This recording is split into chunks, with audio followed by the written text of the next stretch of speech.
Bismillah, elhamdülillah, ve salatu ve selamu ala Resulillah.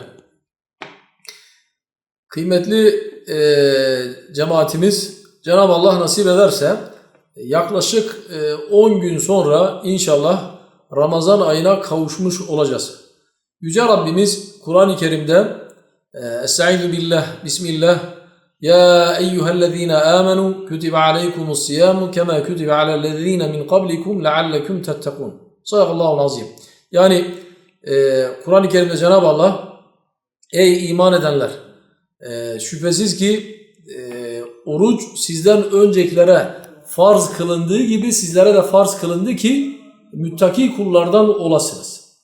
Hadis-i şerifte de Efendimiz aleyhissalatu vesselam men sâme ramazâne imanen ve ihtisâben gufira lehu mâ teqaddeme min zenbih buyurur. Yani her kim ki iman ederek sevabını Allah'tan bekleyerek Ramazan orucunu tutarsa geçmiş günahları bağışlanır buyuruyor Efendimiz sallallahu aleyhi ve sellem.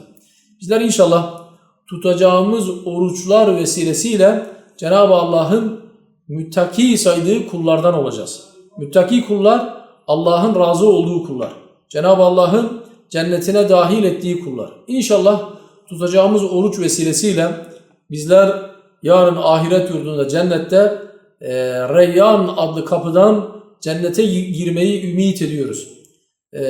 Ramazan oruç ayı, orucun birçok faydası var. Bizler oruç vesilesiyle bir defa bütün bir sene boyunca yorulan bedenimizi deyim yerindeyse dinlendirmeye çıkarmış oluyoruz.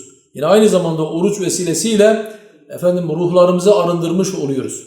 Oruç vesilesiyle yine fakirin, fukaranın, garibin, gurabanın halini anlamış oluyoruz.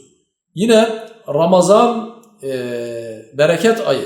Bizler inşallah seher vakitlerinde sahura kalktığımız zaman inşallah Ramazan'ın bereketiyle bereketlenmiş oluyoruz. Resulullah Efendimiz sallallahu aleyhi ve sellem hadis-i şerifte tesahharu fe inne fis sahur bereket buyuruyor. Yani sahur yapınız çünkü sahurda bereket vardır buyuruyor Efendimiz aleyhissalatu vesselam. Çocuklarımız ister oruç tutsun ister tutmasın, küçük yaşlarda olsalar dahi onları inşallah sahur vaktinin bereketine dahil etmek için inşallah uykularından uyandırıp onları sahur vaktinin sofrasına inşallah davet edelim.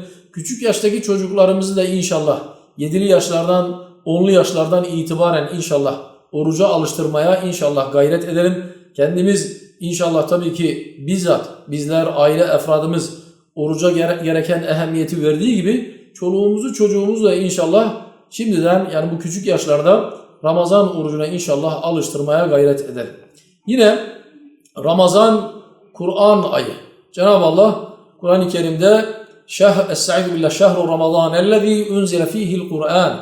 Ramazan öyle bir aydır ki içinde Kur'an'ın indirildiği aydır buyuruyor. Peygamber Efendimiz sallallahu aleyhi ve sellem de Ramazan ayında o ana kadar, o zaman dilimine kadar kendisine indirilmiş olan ayetleri Cebrail aleyhisselam kendisine gelir, karşılıklı olarak birbirlerine okurlardı. Bizler de bugün günümüzde bu sünnet-i seniyeyi devam ettirmek için her camimizde mukabele programları düzenliyoruz. Genelde camilerimizde öğle namazı öncesi veya sonrası, sabah namazı öncesi şeklinde mukabele programlarımız inşallah her camimizde yapılıyor. Her Kur'an kursumuzda yapılıyor. Bu hususta da inşallah vatandaşlarımızı mukabele programlarına inşallah davet ediyoruz. Yine Ramazan infak ayı. Bizler inşallah zekatlarımızla, fitrelerimizle, iftar sofralarımızla inşallah Ramazan'ı infak ayı olarak değerlendiriyoruz.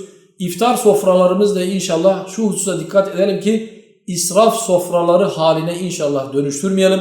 İftar sofralarına inşallah özellikle fakiri fukarayı iftar soframıza davet edelim. Eş, dost, akrabayı da inşallah bu bereketli sofraya inşallah dahil etmeye gayret edelim. Yine Ramazan aynı zamanda ibadet ayı, namaz ayı. Ramazan'da inşallah kıldığımız 5 vakte ek olarak bizler inşallah teravih namazlarını da kılıyoruz. Teravih namazları için de yine bütün vatandaşlarımızı camilerimize davet ediyoruz.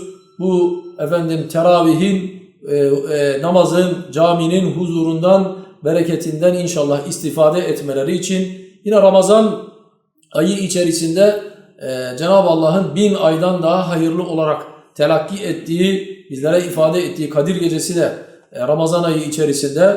Bu vesileyle inşallah Kadir Gecesi'nin de inşallah kadri kıymetini bilelim. Sonunda inşallah Cenab-ı Allah hepimizi sağlık, afiyet içerisinde Yüce Rabbimiz Ramazan bayramına eriştirsin diyorum. Şimdiden Ramazan ayınızı tebrik ediyorum.